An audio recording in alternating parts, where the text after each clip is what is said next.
Good afternoon, Titans. Today is Friday, April 20th, and you're watching Cen10 News. I'm Connor Denisi. And I'm Sorna Taghizadeh. As we near the end of the year, AP tests and final grades are approaching. These are some of the main stressors for students. How students handle stress and what the biggest stressors are some of the hottest topics in society today. Bailey Coyle researched and found firsthand information about stress. As a high school student, I know that stress is a common theme throughout high school. Stress can increase or decrease depending on the circumstances. What causes me to stress the most is whenever I know that I have a lot of upcoming tests and quizzes, and so it's just all about time management, and sometimes I'm not the best at that because I like to procrastinate, as I know a lot of other students do. I think students stress for a lot of reasons. Some of them are personal, and then some of them are related to school. Definitely friends and family can cause stress. I sent out a survey to our school asking different questions about stress. After keeping the survey open for 2 weeks, I had 52 responses. One question on the survey was, how stressed do you feel on a daily basis? What increases my stress is whenever teachers don't put in grades within a timely manner.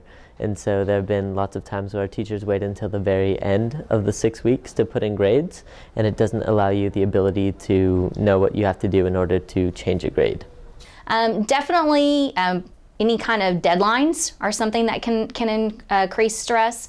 Also, if you're not taking care of yourself, if you're not eating right and you're not exercising and doing those kinds of things that can help you deal with stress, that definitely can make things even worse. Also, in the survey, I asked students about certain topics and how stressed those topics made them. The first topic was GPA. 31% said very stressed, 50% said stressed, 10% said neutral, 4% said not very stressed, and 5% said no stress. The second topic was class rank. 38% said very stressed, 21% said stressed, 25% said neutral, 10% said not very stressed, and 5% said no stress. The third topic was teachers. 15% said very stressed, 50% said stressed, 25% said neutral, 2% said not very stressed, and 8% said no stress. The last topic was college. 60% said very stressed, 29% said stressed, 8% said neutral, 0% said not very stressed, and 4% said no stress. To release stress, I enjoy running as well as listening to music. All right, well, I've got some different things that I'd like to kind of suggest for dealing with stress. Definitely exercise and eating regularly are things that I've already mentioned, but definitely avoid caffeine as well, because caffeine can cause you to be agitated, and that definitely can add to your stress. Learn relaxation. I know that sounds kind of corny, but definitely breathing exercises are things that you can do. Yoga, those types of things can help you deal with stress. Also, if you have a pet, going for a walk with your pet, spending time with your pet, that's definitely something that can reduce stress. Sometimes you have to say no. So anyway, those are just definitely some things that students can do to maybe reduce their stress levels. For Cen10 News, I am Bailey Coyle. While many are stressing about college and what comes after high school, it is important to know that college is not the only option. Reggie Abouid explains the different alternatives there are to college that one can pursue after high school. After high school, students are faced with the daunting challenge that stands between them and the real world, college. Many students are not ready to embark as a college student, yet they can still be successful without a degree. Kip Bledsoe discusses how students can be successful without going to college. You can be successful without going to college. One other way to be successful is to get a certification. Like what I teach is Cisco certifications with CCNA or CCNT. If you have that certification, it shows that you know what you're talking about, because that's really what a college degree is. A college degree is you're saying, hey, I know what I'm talking about. And so with the certification, you're saying, I know what I'm talking about in that specific area. And so when I think it's almost 50% of the IT jobs they look for is, are you certified in that certain area? And then from there, then they may look at your resume a little bit more, but just to get your foot in the door is, do you have that certification? Bobby Davidson of Christian Brothers Automotive talks about his path to becoming a mechanic. I got involved with a parts store. From the parts store, I met a lot of mechanical shops and a lot of technicians, and I ended up going to work for one as an apprentice. Education nowadays, you can get just about as much online as you can anything. You know, auto mechanics, a car is very basic in a lot of ways, but very, very technologically advanced in others. So the ability to work with that and being able to use technology, internet, different programs, different kinds of scanners, is all part of. You just have to learn. You have to be able to just watch and see and read, paying attention to that. I like to work with my hands, all right? I also like to work with my mind, and being an electrician allows me to do both.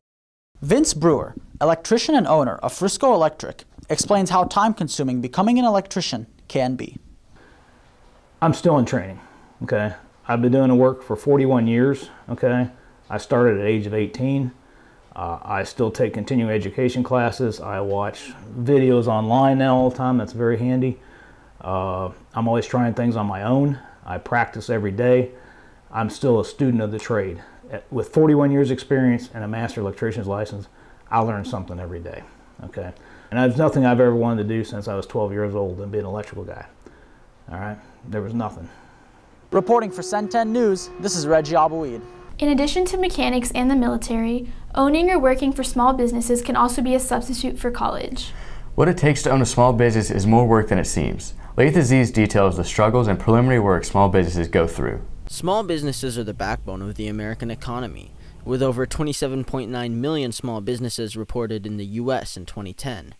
But who are the people behind small businesses? What struggles do they go through?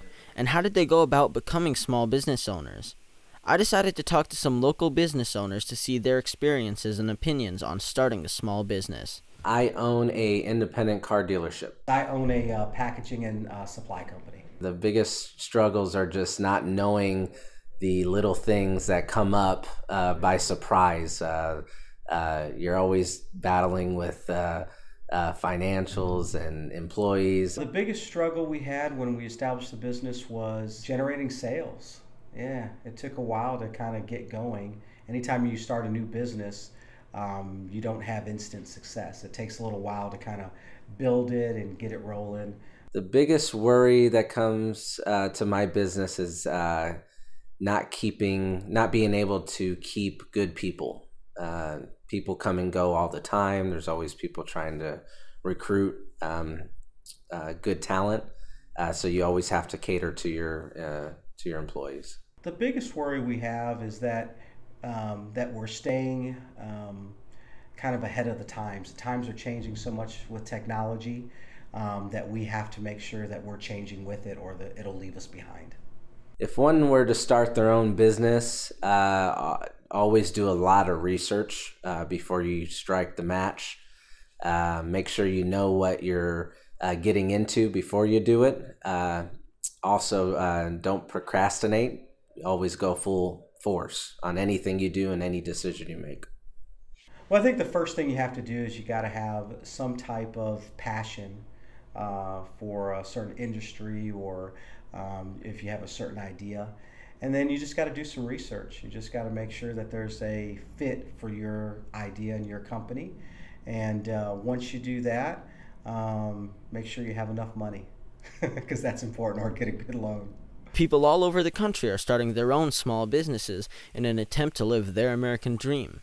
In this day and age, a small business can go from nothing to a franchise quicker than ever.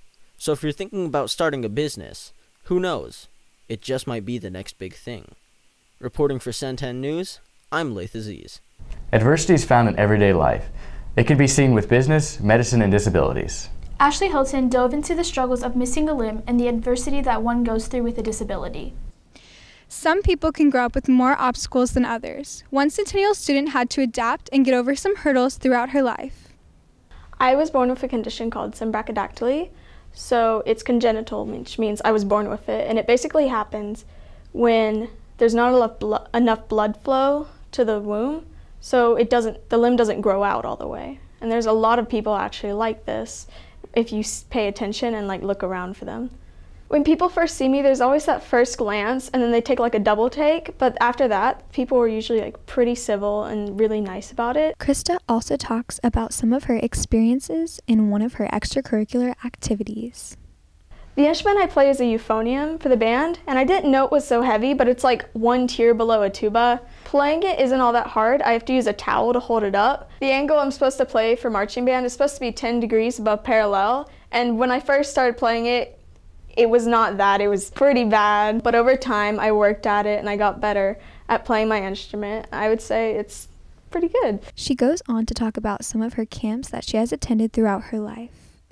So there's actually 3 camps I've gone to because of Cen10. It's all called HD, or Hands Down, and there's HD1, which is like a family camp. It's about a week long, and it's at Camp John Mark. There's HD 1.5 and HD2. HD 1.5 is a weekend camp for preteens. Then HD2 is the one I've most recently gone to. When I think of this camp, it's really like my home away from home. I love going to it because I have so many friends that I get to see. After the camps, after you've gone through HD1, HD 1.5, and HD2, you can actually volunteer to help other kids with limb differences like that.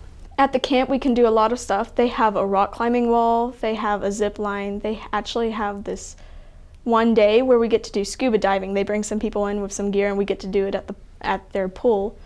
We have a craft day and it's really fun. I love it.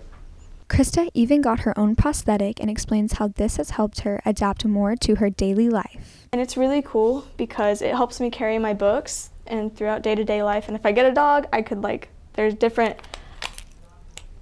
attachments, and there's one with a clip, and I could put the dog's leash in it and it would help me walk it, and I can just use it for a bunch of daily things. So the attachments have a magnet and then a little pin that I can push in here, and how it attaches to my arm is there's a sleeve and then a locking mechanism. Reporting for Cen10 News, this has been Ashley Hilton. There have been 30 mass school shootings since the beginning of 2018. It is important to know that teachers and staff are undergoing training to improve school safety. In addition to average safety training and drills, there are some important things that students need to know as well. In light of recent events at Frisco High School and many high schools around the country, we talked to Officer Jones about the legal ramifications that happen when you make false claims and real imminent threats to the safety of Centennial students.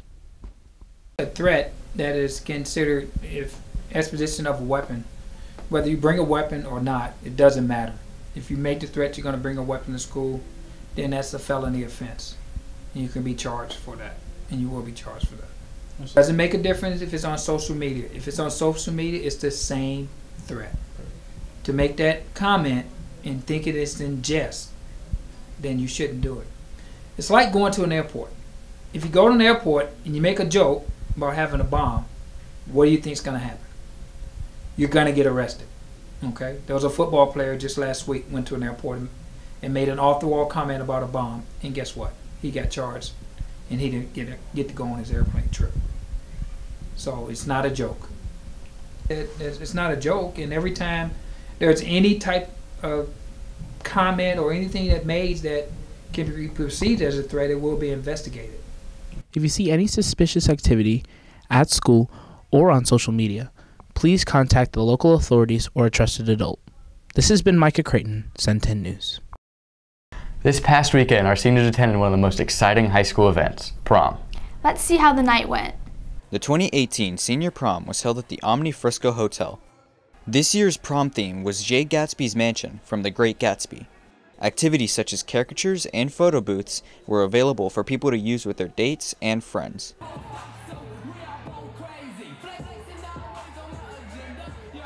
This was the first year for prom to be hosted at the Omni Frisco Hotel. The ballroom was cramped, but it didn't stop anyone from having a good time on the dance floor.